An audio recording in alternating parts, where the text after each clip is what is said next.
दयाल जय दीन दयाल हरे।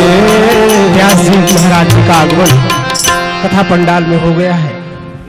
जिन दिव्य महापुरुष की कृपा से श्री राम कथा सेवा समिति के देख रेख में यह तृतीय वर्ष की कथा अगहन मास के पावन महीने में जिनके कृपा से चल रही है, जिनकी कृपा श्री राम कथा सेवा समिति परिवार पर है, हमारे परिवार पर है, जिनकी कृपा से हमारे जीवन में बहुत सारे बदलाव आ गए हैं, ऐसे दिव्य महापुरुष का आगमन हो गया है।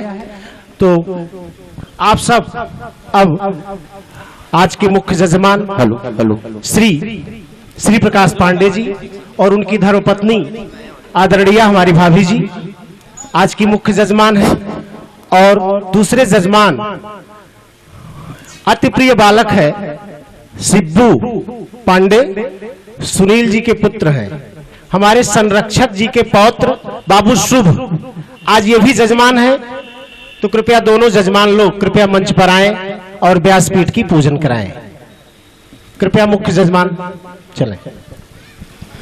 ओम देव शांतिरंतरिक्षगं शांतिः पृथिवी शांतिरापः शांतिरोषधयः शांतिः वनस्पतयः शान्तिर्विश्वे देवाः शान्तिर्ब्रह्म शान्तिः सर्वगं शान्तिः शान्तिरेव शान्तिः सा मा शान्तिरेधि यदो यदः शमेहसे ततो नो अभयं कुरु सन्नः गुरु प्रजाभ्यो भयं नः वसुभ्यः सुशान्तिर्भवतु।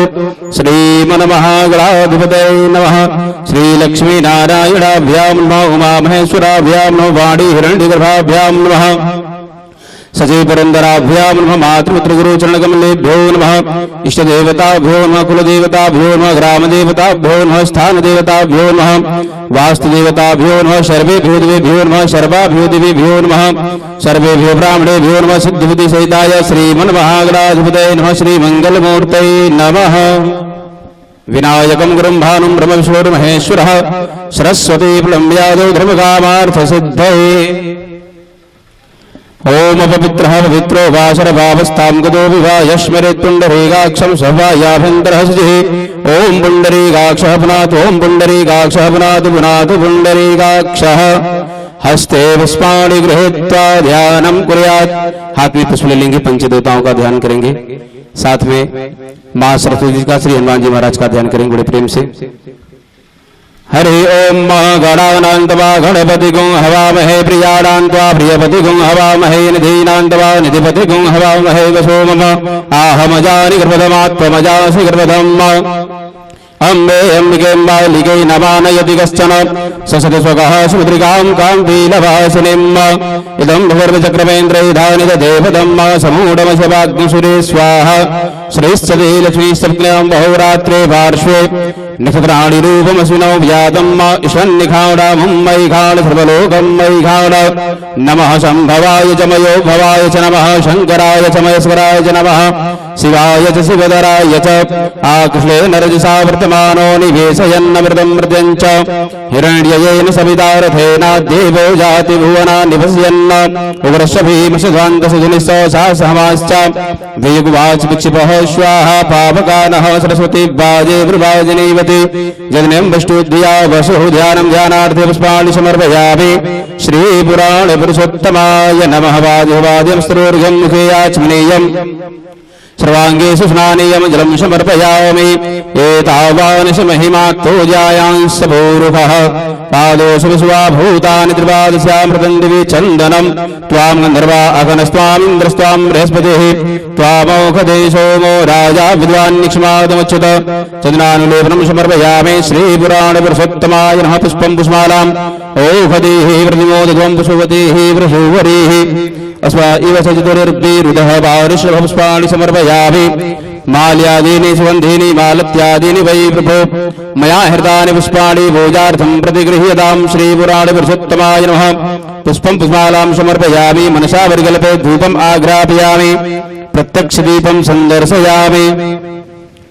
ओम चंद्रमा मनसो जात चक्षुः सूर्यो अजायत श्रोत्राद्वायुष प्राण समघादग्निरजायत हस्तौ वृक्षालनम् नैवेद्यं परितो निधाय नैवेद्यं निवेदयामि ओम नाभ्या आसीदन्तरिक्षगं शीर्ष्णोर्देवः समवर्तत पद्याम्भो प्रदिशः श्रोत्रात् तथा लोगान् अकल्पयन् नैवेद्यं निवेद्यान्ते आचमनीयं जलं समर्पयामि ओम प्राणाय स्वाहा पानाय स्वाहा भयानाय स्वाहा उदानाय स्वाहा स्मानाय स्वाहा मध्ये मध्ये पानीयमत्राभूषं जलं समर्पयामि कृतायाः पूजायाः शाद्यार्थे द्रव्यदक्षिणां हिरण्यगर्भः समवर्तताग्रे भूतसजातः पतिरेकजासीत् सदाधार पृथ्वीन्द्यामतीमां कस्मै देवाय हविषाविधेम शाद्यार्थे द्रव्यदक्षिणां समर्पयामि श्रीपुराणपुरुषोत्तमाय नमः हस्ते पुष्पाणि गृहीत्वा प्रार्थना मन्त्रपुष्पाञ्जलिं नीलांबुजश्यामलकोमलांगं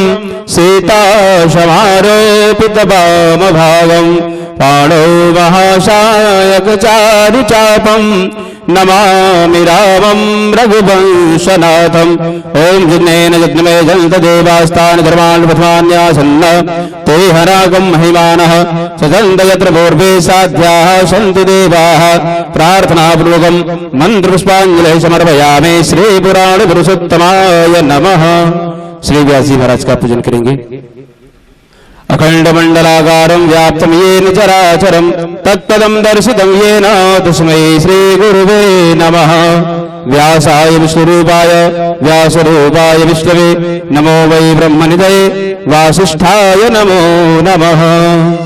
व्यासपीठ की एक परिक्रमा कर लेंगे सभी लोग। यानि कानि च पापानि जन्मान्तर्कृतानि च तानि सर्वाणि नश्यन्तु प्रदक्षिणपदे पदे। जय जय श्री सीताराम।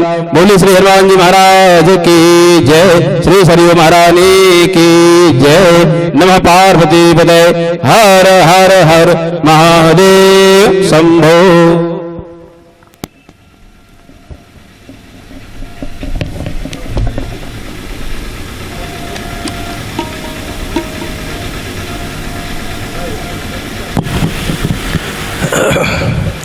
हमारे मुख्य अतिथि हमारे पूर्व विधायक जी श्री त्रिवेणी राम जी, कृपया आप माल्यार्पण करें। अंबुज त्रिपाठी जी,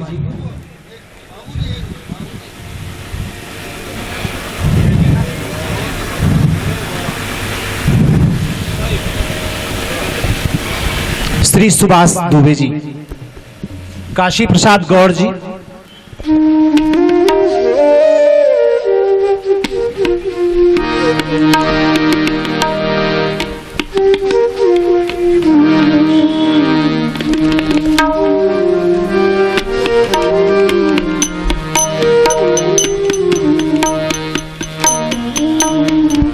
पकड़ के खड़े, श्री विधायक जी,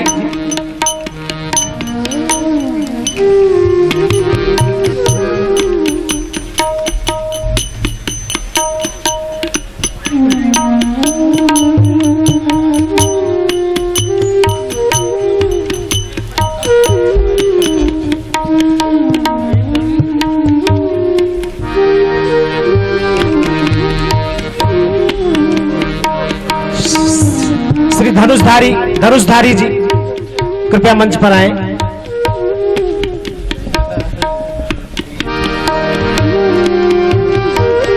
श्री हरिकेश चतुर्वेदी जी,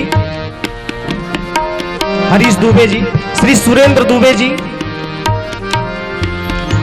श्री सुरेंद्र दुबे जी, सुरेंद्र मिश्रा जी नहीं, कृपया वापस जाएं।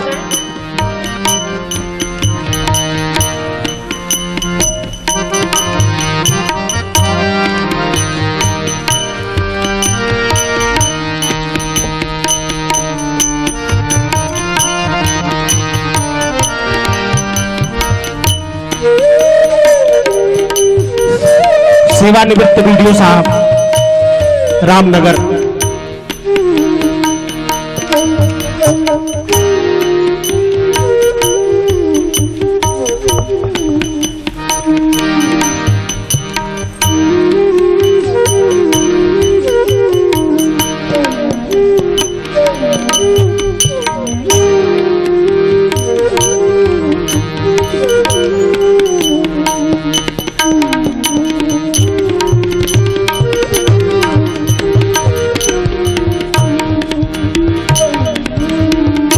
अब हम पूज्य व्यास जी से निवेदन करते हैं कि हम लोगों को श्री राम कथा की त्रिवेणी में स्नान कराएं। पूज्य व्यास जी।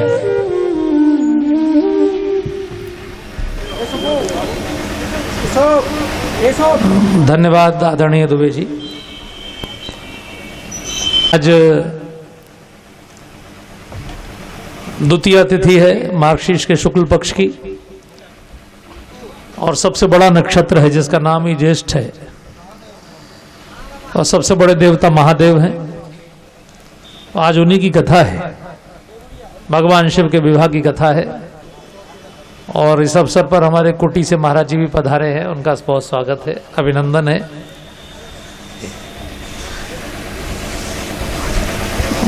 आज थोड़े से हम लेट हो गए, आपसे क्षमा चाहते हैं क्योंकि आजमगढ़ से गणेश मंदिर के महंत जी मिलने आ गए थे। तो कोई अतिथि आ जाए तो वो, हालांकि उन्होंने देखा कि कथा में जाना है तो वो जल्दी गए, लेकिन तो भी थोड़ा सा आधा घंटा विलंब हो गया। आपसे निवेदन है कि आप कमर सीधी कर लें और मेरे साथ ओम का उच्चारण करें। आइए रणजीत जी।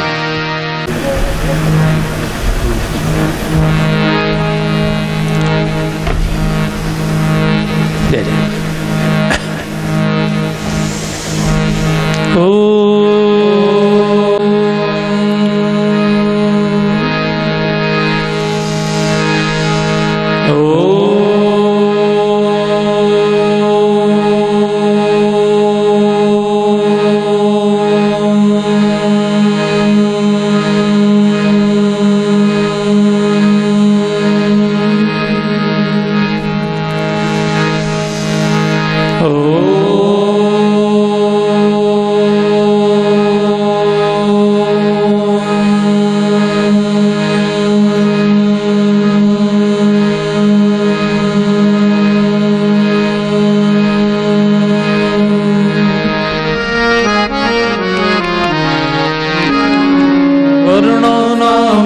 संधाना रसानां छन्दसामपि मंगलानां च कर्तारौ वन्दे वाणी विनायकौ आदितस्य नमस्कारा ये कुर्वन्ति दिने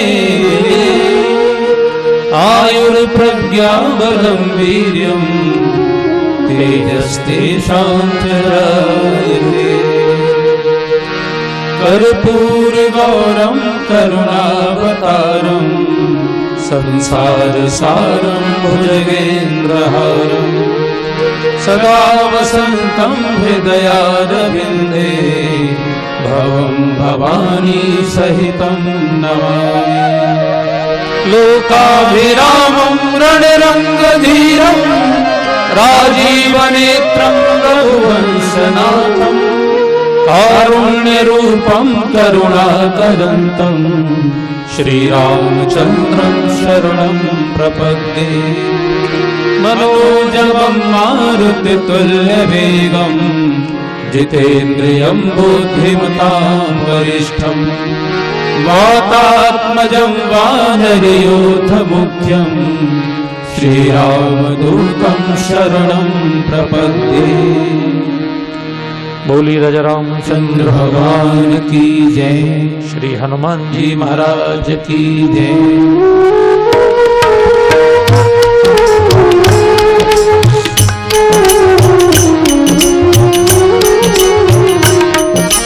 श्री गुरु चरण सरोज रज निज मन मुकुर सुधार वरनौ रघुबर विमल यश जोदायक फलचार बुद्धिहीन तनु जानिके सुमिरौ पवन कुमार बल बुद्धि विद्या देव मोहि हरहु कलेश विकार मौसम दीन दीन तुम समान रघुवीर अस विचार रघुवंश मणि हरहु विषम भवभीर राधा मेरे स्वामी मैं राधे को जन्म जन्म कोई जियो श्री वृंदावन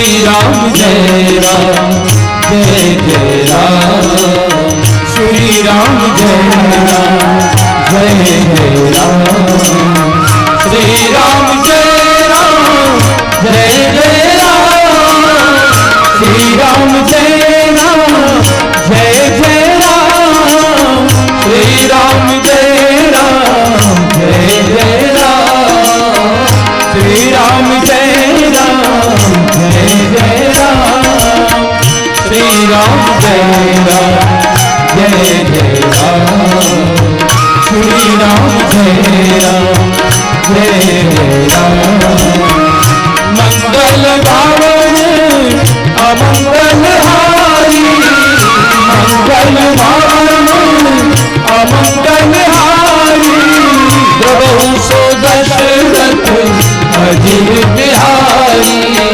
प्रभु सो दशरथ अजीर बिहारी जय जय जय भगवान गोसाई जय जय जय भगवान गोसाई कृपा करो गुरुदेव की नारी कृपा करो गुरुदेव की नारी यही विधिनाथ हो यही मोरा यही विधिनाथ हो यही मोरा करहु सो देव दास में तोरा करहु सो देव दास में तोरा दीन दयाल रंग संभारी दीन दयाल रंग संभारी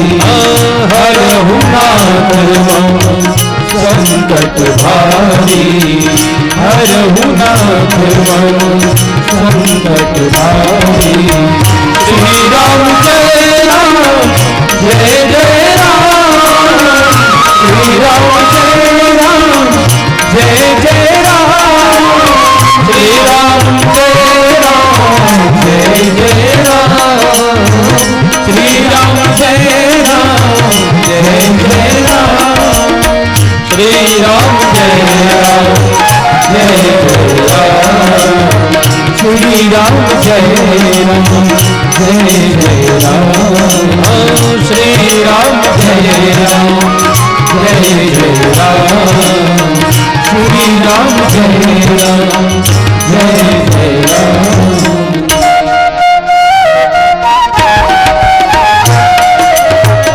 साधन शिव ही नाम अपमाता साधन शिव ही नाम अपमाता वरनहु दुषद राम गुण गाता साधन शिव ही नाम अपमाता वरनहु दुषद राम गुण गाता जय जय गिरिवर राज किशोरी जय जय गिरिवर राज किशोरी जय महेश चंद्र चकोरी जय महेश चंद्र चकोरी जय गज बदन सदानंद माता जय गज बदन सदानंद माता जगत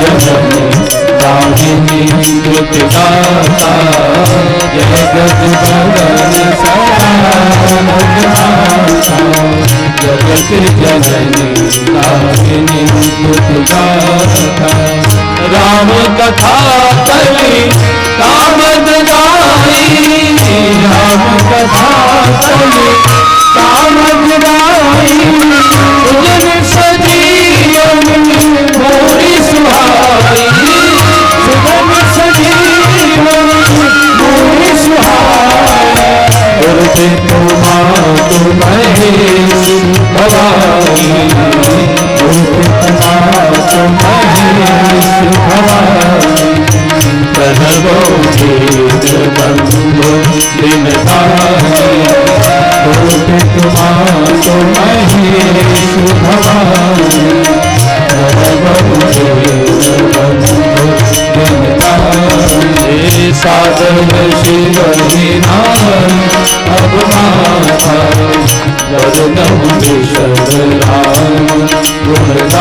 माथा सागर से बरना अब माथा बरनहु ऋषभ राम दुर्गाता।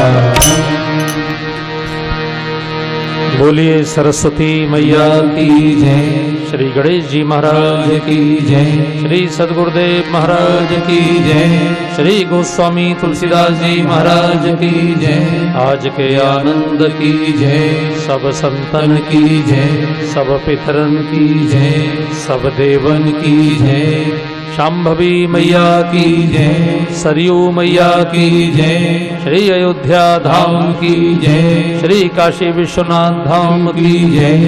ओम नमः पार्वती पते हर हर महादेव।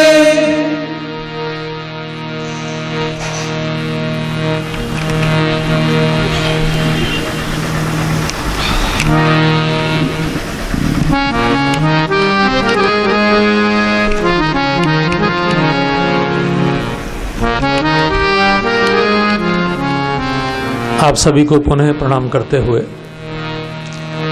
आज कथा के तृतीय सत्र में, कथा का सत्र भी तृतीय है, कथा भी त्रिवेणी के तट पर है और श्री त्रिवेणी राम जी की उपस्थिति भी हो गई है। बहुत ही शुभ संयोग हुआ है और कथा भी आज उनकी है जो त्रिनेत्रधारी हैं, भोले बाबा। तो त्रिवेणी संगम पर, प्रयागराज पर याज्ञवल्क्य जी श्री भरद्वाज जी को ये कथा सुना रहे हैं, क्योंकि आपके सामने जो एक ग्रंथ रखा है, इस ग्रंथ में 3 जगह की जो कथा हुई है उसका संपादन करके रखा गया है। एक जगह जो कथा हुई है वो महादेव ने मां पार्वती को सुनाई है। दूसरी जगह जो कथा हुई है वो काकभुषुंडी जी महाराज ने गरुड़ जी को सुनाई है। दोनों पक्षी हैं, लेकिन दोनों ही भगवान के अति प्रिय हैं। और तीसरी जो कथा हुई है वो मनुष्यों में याज्ञवल्क्य जी ने भरद्वाज जी को सुनाई है। अर्थात एक कथा महादेव की हुई देवलोक में, एक कथा पक्षी लोक में हुई और एक कथा मनुष्य लोक में हुई। गोस्वामी जी ने तीनों की एडिटिंग करके तब हमको ये रामचरितमानस दिया है। ये जो तीनों की त्रिवेणी है, ये ज्ञान भक्ति और वैराग्य की त्रिवेणी है। जीवन में सबसे पवित्र आप तब होते हैं, जीवन का यज्ञ आपका तब पूर्ण माना जाता है जब आपके जीवन में त्रिवेणी हो जाए, अर्थात ज्ञान भी आ जाए, भक्ति भी आ जाए और फिर ज्ञान और भक्ति के अनुरूप जो जीवन जीना जिसे कहते हैं वैराग्य, वो भी आ जाए। इसको सरोवर भी कहा गया, गोस्वामी जी ने इसको सरोवर की भी उपमा दी। तो आपने देखा होगा जो लोग पहले सरोवर बनवाते थे, जैसे आपके यहां भी कई अच्छे सरोवर हैं, तो सरोवरों में आप देखेंगे कि 3 साइड में घाट बनते हैं, एक साइड को खाली छोड़ते हैं। 3 साइड में सीढ़ियां होती हैं, एक साइड में ढलान वैसे ही होता है जिससे कि गाय भैंस वगैरह ये सब पानी पी सकें ठीक से। तो परमात्मा की ओर चढ़ने की जो सीढ़ियां हैं वो ज्ञान की हैं, भक्ति की हैं, कर्म की हैं। लेकिन ये चौथा घाट है, ये दीनता का घाट है। ये जो भगवान शिव हैं, ये तो ज्ञान भक्ति और वैराग्य की पराकाष्ठा है। भाई ऐसी कौन सी चीजें जो इनमें नहीं है, तो पराकाष्ठा है। काकभूषुंडी जी और गरुड़ जी भी पराकाष्ठा है और याज्ञवल्क्य जी और भरद्वाज जी भी परम श्रेणी के लोग हैं। यानी जिन तीनों ने कथा कही और सुनी वो तीनों पराकाष्ठा के लोग हैं। लेकिन हम लोग जो बैठे हैं यहां, आज हम जो देवरिया पंडित इस गांव में बैठे हैं कथा सुनने और कथा कहने, तो वक्ता और श्रोता दोनों, ना तो हम लोग बड़े ज्ञानी हैं, ना तो हम लोग बड़े भक्त हैं, और ना तो हम लोग बड़े कर्मयोगी हैं। तो हम लोग कौन हैं? तो हम लोगों की एक चौथी श्रेणी है जिसको कहते हैं दीन। तो हम दीनता के घाट पर हैं। और भगवान को दीन बहुत प्रिय है। जय दीन प्यारे वेद पुकारे द्रवौ सो श्री भगवाना। भगवान को दीन बहुत प्रिय है। इसलिए जो सबसे प्रसिद्ध चौपाई है वो दीन दयाल बिरद संभारी हरौ नात्मम संकट भारी। तो हम लोग दीनता के घाट पर हैं। हम लोग दीन होंगे तो भगवान दयाल होंगे, तो दोनों की अच्छी जोड़ी बन जाएगी। दीन दयाल बिरद संभारी। तो इस रामचरितमानस के सरोवर में ये ध्यान रखना चाहिए कि हम हमेशा दीन रहें भगवान के सामने। कल परसों मैंने कथा सुनने का नियम भी बताते समय कहा था कि विश्वासो गुरु वाक्येषु स्वस्मिन दीनत्व भावना। अपने अंदर दीनता की भावना रहे, क्योंकि हमारे पास आज जो भी है वो है तो उन्हीं की कृपा से। इसलिए हमें काय का अहंकार आवे तो अपने को दीन मान के, और इस कथा को सुनने के लिए भगवान शिव अगस्त ऋषि के यहां गए हैं और उनमें कोई अहंकार नहीं है। क्योंकि जब भगवान शिव पहुंचे तो उन्होंने भगवान शिव के सामने ऐसी नाच नाच के पूजा की, ऐसी भाव में वो आ गए। जैसे विदुर के यहां जब भगवान गए थे तो विदुर की पत्नी उस समय समझ नहीं पाई कि मैं इनको कहां बिठाऊं। कुछ था ही नहीं घर में, दुर्योधन ने निकाल दिया था, एक भी पैसा जेब में नहीं था। वहां एक फूस की झोपड़ी बना ली थी गंगा जी के तट पर। आप कभी जाइए तो देखिएगा उसको, विदुर कुटी नाम का स्थान है वो। भारत के प्रथम राष्ट्रपति डॉक्टर राजेंद्र प्रसाद जी ने वहां पर विदुर जी की प्रतिमा की स्थापना की थी। ये उत्तर प्रदेश के बिजनौर जिले में, बिल्कुल गंगा के इधर विदुर कुटी है, गंगा के उधर हस्तिनापुर का साम्राज्य था। तो जब दुर्योधन ने निकाला राज्य से तो वो नाव में बैठकर इधर आ गए, क्योंकि इधर हिमालय का क्षेत्र था, जंगल था, तराई थी पूरी। तो जब भगवान वहां पहुंचे, बड़ी दिव्य घटना हुई। भगवान को प्रसन्न करने के लिए दुर्योधन ने पूरा जोर लगा दिया। 100 किलोमीटर दूर से इतने स्वागत में द्वार बनाए गए, इतने लाखों नर नारी खड़े होकर पुष्पों की वर्षा कर रहे थे। दुर्योधन चाहता था ये प्रभावित हो जाए, मेरी ओर आ जाए। भगवान तो भगवान, और उन्होंने कहा कि समझौता कर ले दुर्योधन, नहीं तो मारा जाएगा। नहीं माना तो उन्होंने कहा 5 गांव ही दे दे, 5 गांव दे दे, 5 भाई हैं, 5 गांव में गुजारा कर लेंगे, बाकी सब तू रख ले। तो जब उसने कहा सुई की नोक के बराबर भी नहीं दूंगा, तब फिर भगवान को भी क्रोध आया। उन्होंने कहा फिर तू बचेगा नहीं है, करोड़ों लोगों की मृत्यु का तू कारण बनेगा। तो दुर्योधन ने सोचा कि फिर जब ये मेरे पक्ष में नहीं आ रहे तो इनको यहीं मार दिया जाए। हालांकि भगवान उसके समधी भी हैं। दुर्योधन की बेटी का विवाह भगवान कृष्ण के बेटे के साथ हुआ है, सांब के साथ।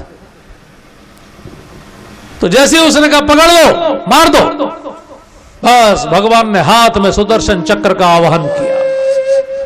दुर्योधन अंदर तक कांप गया, चूंकि उसे याद आ गया वो रायसूई यज्ञ का दृश्य, जब भगवान ने उसी के सामने शिशुपाल का सिर उड़ाया था। भगवान ने कहा सावधान दुर्योधन, 100 भाइयों के साथ अभी तेरा सिर काटा जाएगा, एक भी नहीं बचेगा तुम में से। अच्छा, ये जो दुष्ट लोग हैं ये होते बड़े होशियार हैं, 1 मिनट में रंग बदलते हैं। देखते ना आप, रोज कोई नेता स्टेटमेंट दे देता है, कल को कहता है कि नहीं मैंने तो ऐसा नहीं कहा था, मेरे कहने का ऐसा मतलब नहीं था, ऐसा वैसा।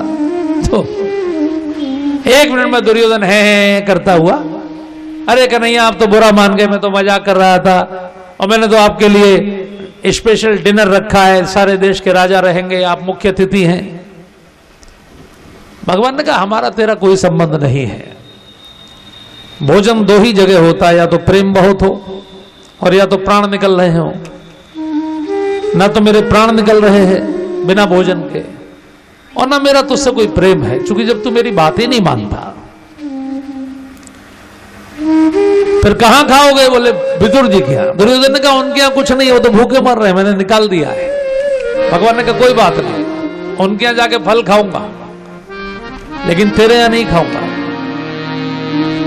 तो दुर्योधन की मेवा त्यागी साग विदुर घर खाए। विदुर जी को पता लगा कि प्रभु मेरे घर जा रहे हैं, लेकिन कितना भावुक हो गए वो, कितने आंखों से आंसू। घर में केवल एक चौकी थी बैठने की, उसी को लेके विदुरानी कभी इस कोने में कभी इस कोने में, यहां बिठाऊं कि यहां बिठाऊं, कभी इधर दौड़े कभी उधर दौड़े। अरे भगवान ने कहा चाची जी बैठ जाऊंगा मैं, चौकी भी उल्टी रख दी भावावेश, उसी पर भगवान बैठ गए। और भाई केले खिलाए तो छिलके भगवान को दिए और केले की फली नीचे डाल दी। भाव में इतनी आ गई वो, ध्यान ही नहीं रहा। तो ये भगवान तो वही जाते हैं जहां भाव होता है, जहां अहंकार नहीं होता। तो भगवान आज अगस्त ऋषि की कुटिया पर आए हैं। देखिए विदुर जी, अगस्त जी, ये जितने लोग हैं, शबरी जी, निषाद राज, अपने केवट जी, ये जितने भी लोग हैं ना, इनकी क्वालिटी को देखिए आप अगर क्वालिटी देखेंगे तो ये प्रत्येक कथा हमारे जीवन की क्वालिटी को बढ़ा देगी। ये कथा क्यों कराई जाती है? अपनी पात्रता बढ़ाने के लिए। देखिए यहां पंडाल में बैठकर, दुनिया में किसी शादी में जाकर आप पूरी दुनिया के चेहरे देख सकते हैं, अपना नहीं देख सकते। अपना चेहरा तभी देख सकते हैं जब आपके सामने एक शीशा हो, एक दर्पण हो। तो ये प्रत्येक कथा आपको शीशा दिखाती है कि हम ये अपना एनालिसिस करें, अपना विश्लेषण करें कि अभी हमें और कितना विकास होना चाहिए, अभी कहां कहां कमी है, अभी कहां कहां और हमको विकसित होना है। तो अगस्त ऋषि के गुण कल मैं आपको बता रहा था, ना कोई दोष है, ना कोई लोभ है, ना कोई अहंकार है, निर्दोषता, निर्लोभता, निरहंकारता, और सबसे बड़ा गुण है निर्भीकता, कोई भय नहीं। इंद्र से भी टकरा गए सिद्धांतों के लिए, पूरे दुनिया के राक्षसों के लिए अगस्त चैलेंज है। तो उनके जो गुण हैं, उन गुणों के कारण भगवान शिव उनके यहां कथा सुनने जा रहे हैं। तो जितने भी आप महापुरुषों के नाम जानते हैं, कभी कभी एनालिसिस करते रहा करिए कि उनमें आखिर कौन से गुण थे, तो भगवान उनके यहां गए। आज एक बड़े भक्त का जन्मदिन है, अब से लगभग 600 साल पहले हुए। रांका, उनका नाम था रांका। रांका बांका ऐसे दो थे। रांका क्या, बेचारा गरीब आदमी था, तो गरीब को रंग बोलते हैं, तो रंग से रांका हो गया। पत्नी का नाम था बांका। तो रांका बांका ये दोनों लकड़हारे थे, लकड़ी काटते थे जंगल से और बाजार में बेचते थे। बहुत गरीबी, बहुत ईमानदार लोग। तो लक्ष्मी जी ने भगवान विष्णु को मजाक किया कि देखिए आपके भगत जितने हैं ये सब ऐसे गरीब होते हैं, मैं चाहूं तो इनकी किस्मत बदल सकती है। भगवान ने कहा कि करके देखो। तो लक्ष्मी जी ने एक सोने की ईंट गिरा दी उनके रास्ते में। अब ये जंगल से लकड़ी काट के लौट रहे थे, तो सोने की ईंट देखी रास्ते में। तो देखिए और कोई होता तो उसके मन में विचार आता कि आज तो लॉटरी खुल गई, सोने की ईंट मिल गई, अब तो गरीबी समाप्त हो गई। लेकिन इनके मन में विचार आया कि पता नहीं बेचारे की किसकी गिर गई। कोई अपनी जीवन भर की संपत्ति को ले जा रहा होगा, पता नहीं उसकी बेटी का विवाह होगा या कोई आवश्यक कार्य होगा, और ये गिर गई और हमारी तो है नहीं। तो आगे आगे चल रहे थे रांका, पीछे आ रही थी उनकी पत्नी बांका। तो उन्होंने सोचा कि ऐसा ना हो कि पत्नी के मन में लालच आ जाए सोने की ईंट देख के। तो पैर से उस पर मिट्टी ढकने लगे। ईंट थोड़ी मोटी थी, तो मिट्टी ढकने में टाइम लगा, तब तक वो आ गई।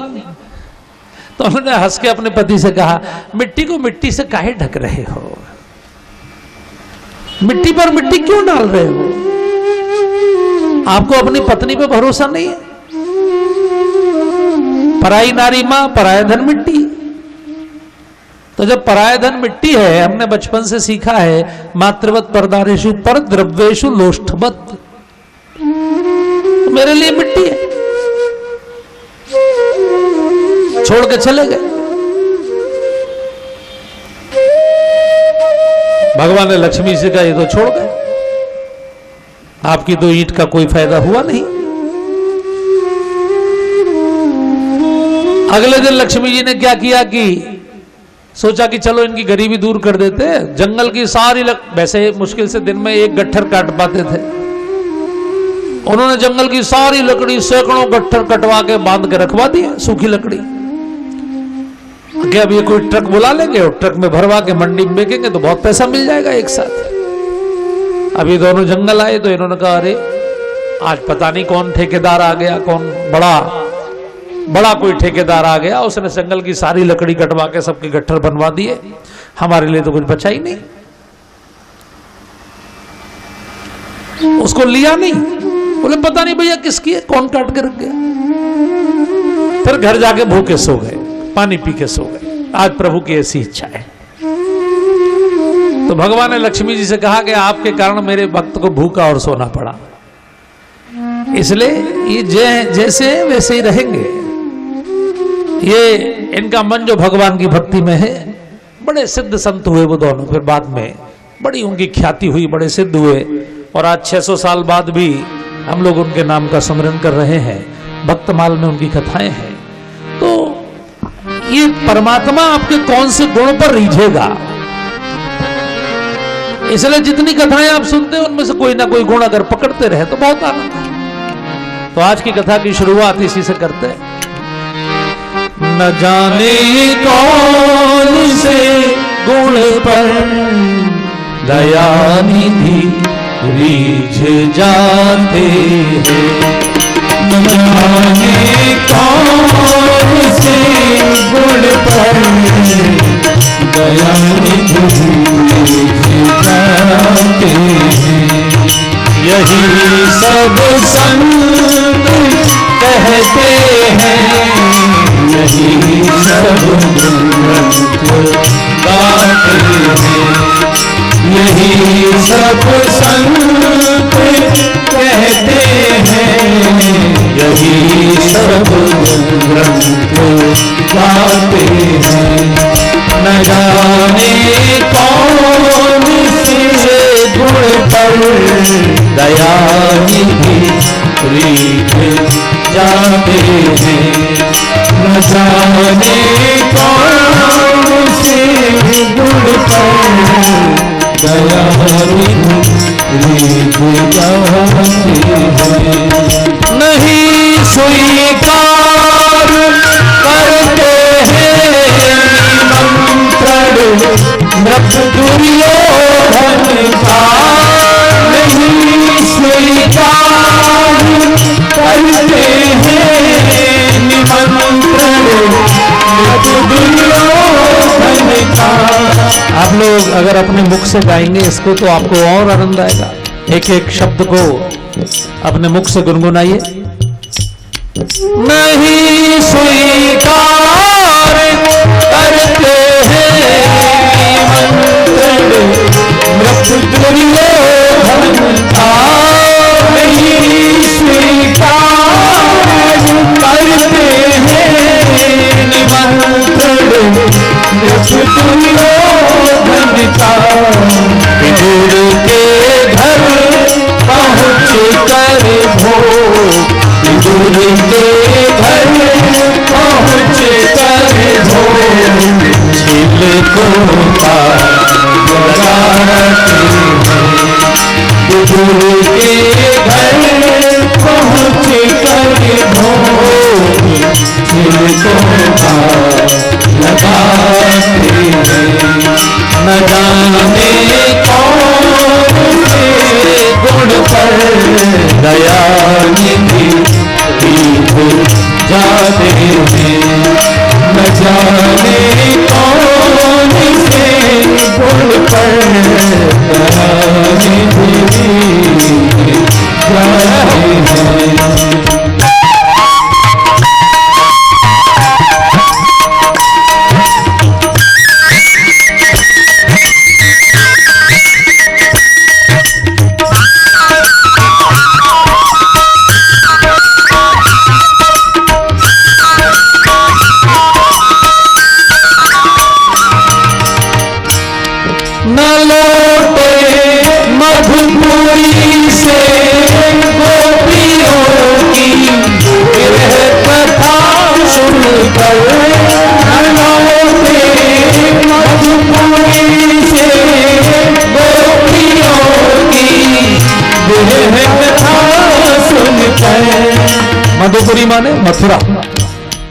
मथुरा से वृंदावन की दूरी मुश्किल से 30-40 किलोमीटर, लेकिन भगवान 18 साल मथुरा रहे कंस को मारने के बाद। एक भी दिन, कभी एक भी सेकंड को गोपियों से मिलने नहीं आए, यशोदा मैया से मिलने भी नहीं आए। न लौटे मधुपुरी से गोपियों की विरह कथा सुनकर, न लौटे मधुपुरी से गोपियों की विरह कथा सुनकर, द्रौपदी जाती दशा पर द्वारिका से दौड़ आते हैं। द्रौपदी जाती, द्रौपदी की साड़ी बढ़ाने 3000 किलोमीटर दूर से आते हैं।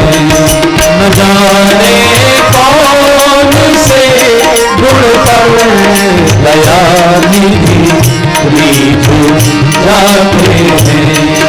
न जाने कौन से गुण पर जाते हैं।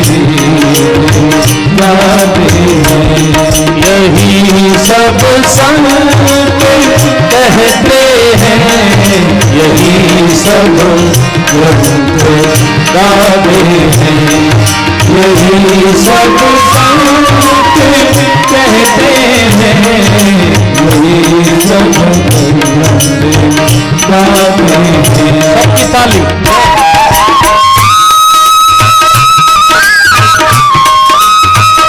पीछे तक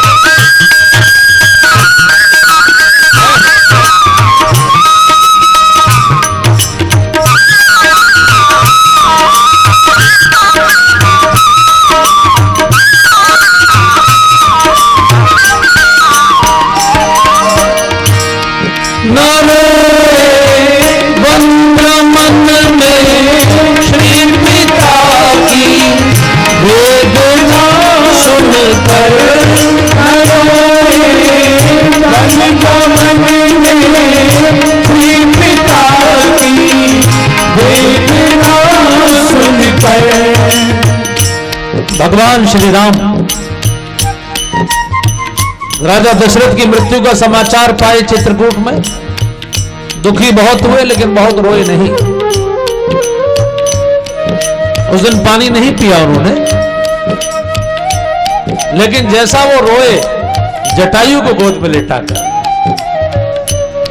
जल भरे नयन कहीं रघुराई, आंखों से आंसुओं की धार बह रही थी। अब ये किसके लिए भगवान कितने द्रवित हो जाए, उसी का ध्यान करते हुए ये जो रामकथा सेवा समिति ये कथा कराती है, इसीलिए कि हमारी साधना और बढ़ती जाए और हमारी पात्रता बढ़ती जाए, हम परमात्मा के और अधिक प्रिय होते चले। न रोए बंदा मन में श्री पिता की वेदना सुनकर, न रोए बंदा मन में श्री पिता की वेदना सुनकर, लिखा कर गीत को निज आंसू बहाते हैं। लिखा कर गीत को निज गोद में आंसू बहाते हैं। न जाने कौन से गुण पर दयानिधि जाते हैं। यही सब संत कहते हैं, यही सब ग्रंथ गाते हैं। न जाने कौन से गुण पर दयानिधि जाते हैं। दयानिधि जाते हैं, दयानिधि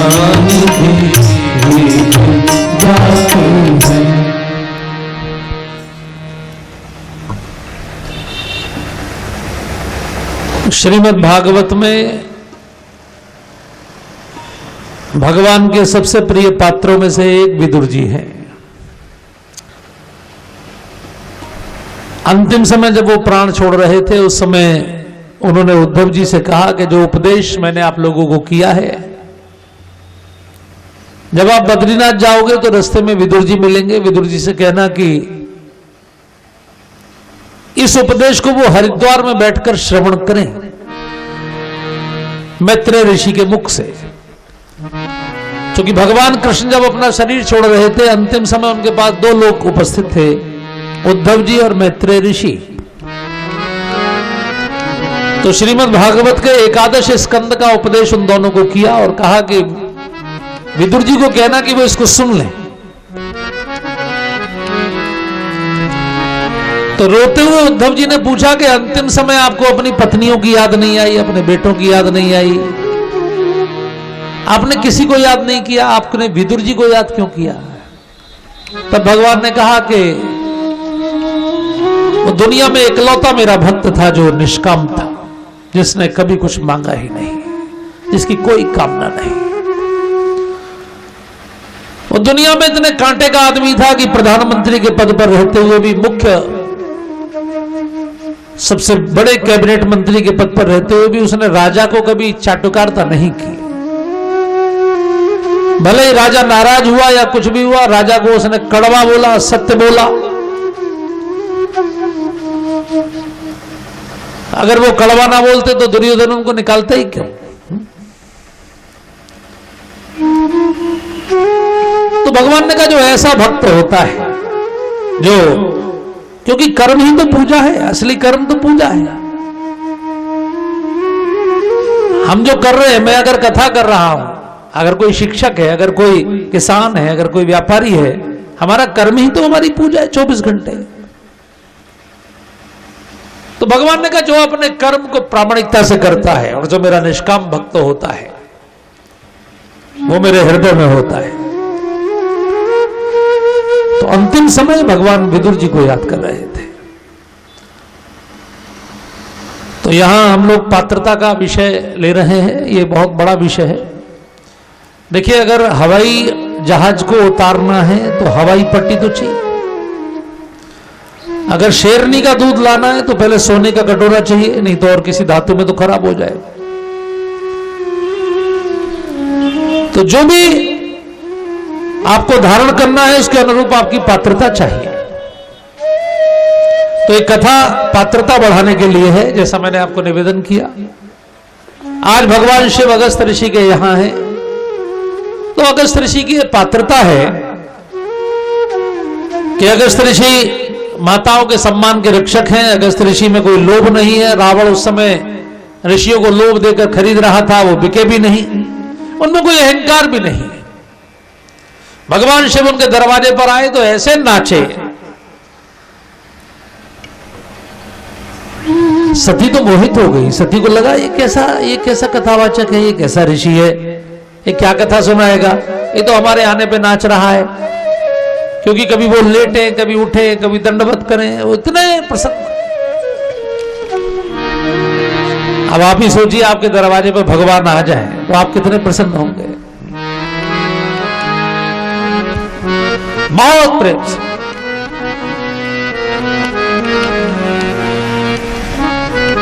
एक बार त्रेता युग माही, शंभु गए कुंभ ऋषि पाही, संग सती जग जननी भवानी, तो पूजे ऋषि अखिलेश्वर जाने। ऋषि उनकी पूजा कर रहे हैं। सती को लगा कि हमको तो इनकी पूजा करनी चाहिए, व्यास जी तो ये हैं, हम इनसे कथा सुनने आए हैं, तो हमें इनकी पूजा करनी चाहिए। ये उल्टे हमारी पूजा कर रहे हैं, ये क्या कथा सुनाएंगे। तो सती के मन में भ्रम हो गया। और देखिए, जब तक आपके मन में श्रद्धा नहीं होगी तब तक आप सुन भी नहीं सकते। भाव से तभी सुना जाता है जब सुनाने वाले के प्रति आपकी श्रद्धा हो।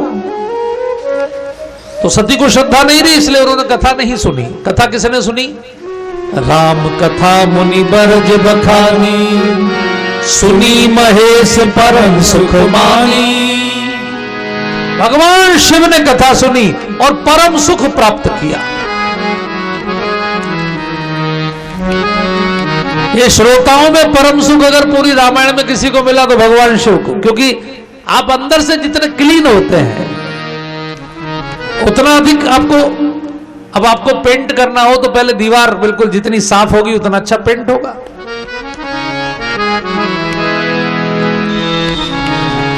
तो भगवान शिव को आनंद आ गया, क्योंकि कहने वाला भी और सुनने वाला भी दोनों ही महान है।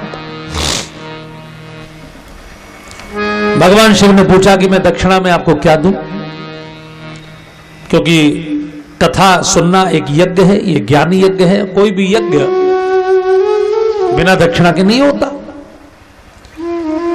तो आप जो कहे, वैसे तो मैं दुनिया को मुंह मांगे वरदान देता हूं और आप तो मेरे इतने प्रिय हैं, तो आप जो दक्षिणा मांगे मैं दूं। अगस्त ने हाथ जोड़कर कहा, आप जैसा यजमान मुझे मिला है कथा सुनने के लिए, भोलेनाथ आप तो सब देने में सक्षम हैं, लेकिन दुनिया की जो बाकी वस्तुएं वो तो मैं दुनिया के लोगों से ले लूंगा। अब आप आए हैं तो अगर आप दक्षिणा देना चाहते हैं तो भगवान की भक्ति ही मुझे दक्षिणा के रूप में प्रदान करें प्रभु, क्योंकि भक्ति आपके पास है। ध्यान रखिए, भक्ति बिना महादेव के कोई नहीं दे सकता। तो ऋषि ने क्या मांगा? कोई सांसारिक वस्तु नहीं मांगी, सोना चांदी हीरे मोती राज्य पाठ कुछ नहीं मांगा, भक्ति मांगी। बार बार बर मांगूं हर्ष देव श्री रंग, पद सरोज अनपायनी भगति सदा सत्संग। ऋषि पूछी हरि भगति सुहाई, कही शंभु अधिकारी पाई। ऋषि पूछी हरि भगति सुहाई, कही शंभु अधिकारी पाई। एक बार त्रेता युग माही, शंभु गए कुंभज ऋषि पाही। ऋषि पूछी हरि भगति सुहाई, कही शंभु अधिकारी पाई। मैं जब भी इस प्रसंग को पढ़ता हूं, जब भी इस प्रसंग को सुनाता हूं, एक नई ऊर्जा से हम लोग भर जाते हैं। अंदर से एक ऐसी दिव्य प्रेरणा अगस्त का सुमरन करने से। उत्तर में जैसे ध्रुव का तारा आकाश में चमकता है, वैसे दक्षिण में अगस्त का तारा आकाश में चमकता है। अगस्त दुनिया के बहुत बड़े ऋषि हैं जिन्होंने पूरी दुनिया को संस्कारित करने का काम किया है। भगवान शिव ने उनको भक्ति दी अधिकारी जानकर। देखिए शब्दों पर अगर आपने ध्यान दिया हो, कही शंभु अधिकारी पाई, सबको नहीं देते।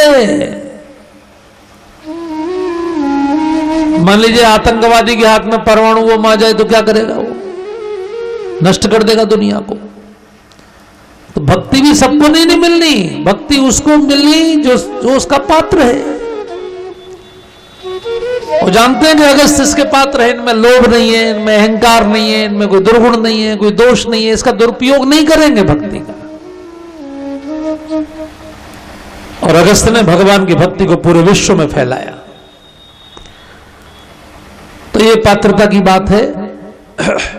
भगवान शिव तो करुणावतारम है, कर्पूर गौरम है, ऑर्डरदानी है। आशुतोष तो ऑर्डरदानी, आपको भी दे सकते हैं भक्ति अगर आप चाहें तो, लेकिन वो पात्रता जरूर चेक करेंगे।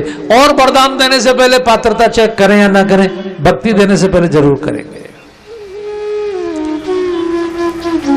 तो आइए हम आज भोलेनाथ के चरणों में हैं, उनसे निवेदन कर लें कि प्रभु पात्रता देने वाले भी आप हैं।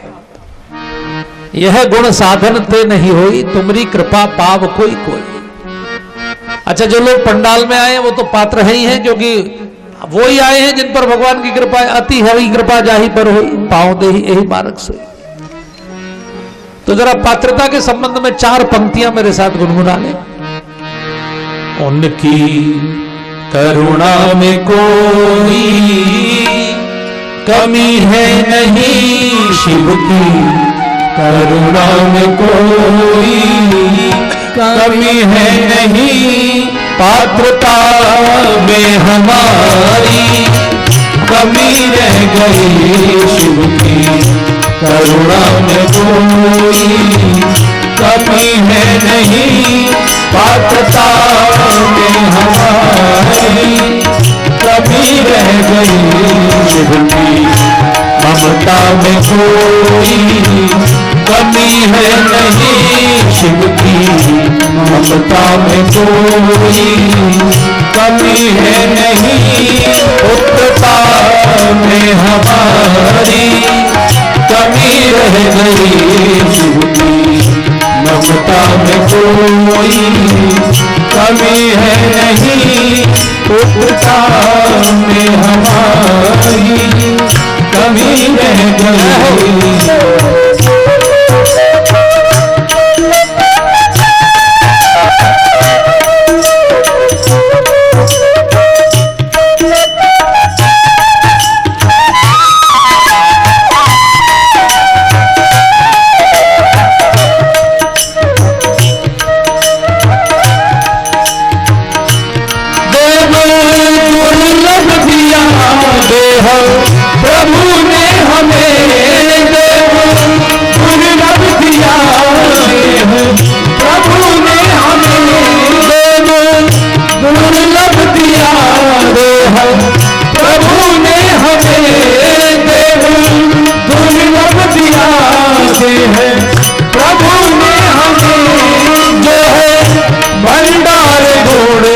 साधनों का विमल जो है भंडारी बोले, साधनों का विमल।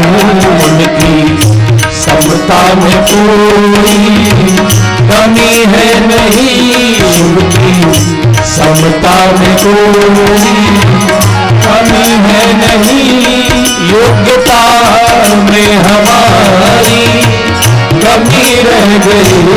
उनकी समता में कोई कमी है नहीं, योग्यता में हमारी कमी रह गई। उनकी करुणा में कोई कमी है नहीं, पात्रता में हमारी कमी रह गई। शिव की करुणा में कोई कमी है नहीं, पात्रता में हमारी कमी रह गई।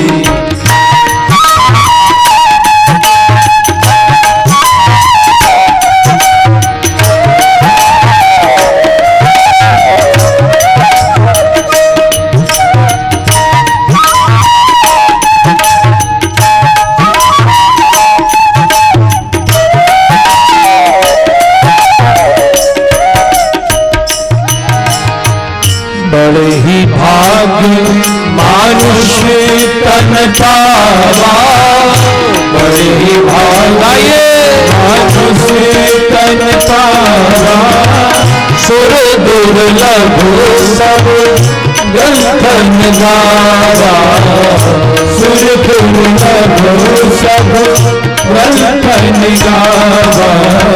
साधन धाम मोक्ष कर द्वारा, साधन धाम मोक्ष कर द्वारा, पाई न देही परलोक समारा, पाई न देही परलोक समारा। मनुष्य का शरीर दुनिया का सबसे दुर्लभ शरीर है। 90 डिग्री के एंगल पर अर्थात जमीन से लंबवत कोई भी शरीर खड़ा नहीं, सीधी करके केवल आप बैठ सकते हैं। केवल आप हैं जिसका सिर बिल्कुल सीधा है। 84 लाख योनियों में जितने भी जल में रहने वाले, हवा में उड़ने वाले या धरती पर चलने वाले प्राणी हैं, एक भी सीधा खड़ा नहीं हो सकता, एक भी। केवल आप हैं। इसलिए परमात्मा ने आपकी बुद्धि को सबसे विकसित किया है। जरा बाकी जीव जंतुओं को देखिए, उनका पहले से एक कार्यक्रम फिक्स रहता है, वो जो भगवान ने करके भेजा है वैसे जीवन जीते हैं। जैसे मधुमक्खी कभी भी मल पर नहीं बैठती और सामान्य मक्खी कभी भी फूल पर नहीं बैठती। चमगादड़ सदैव उल्टी लटकती है, उल्लू हमेशा रात में जगता है, हंस सदैव मोती चुगता है, शेर कभी घास नहीं खाता, गाय कभी मांस नहीं खाती। सबका अपना अपना एक कैरेक्टर है, अपना अपना एक स्वभाव है। लेकिन भगवान ने मनुष्य को बनाया, उसकी बुद्धि को फ्री कर, उससे कहा तू मेरी सर्वश्रेष्ठ रचना है। राक्षस भी बन सकता है, देवता भी बन सकता है। ये मनुष्य की क्षमता है कि वो भगवान की गोदी में भी बैठ सकता है। आज ध्रुव तारा भगवान की गोदी में बैठा है, पात्रता की बात है। भोलेनाथ ने भक्ति का प्रसाद दिया।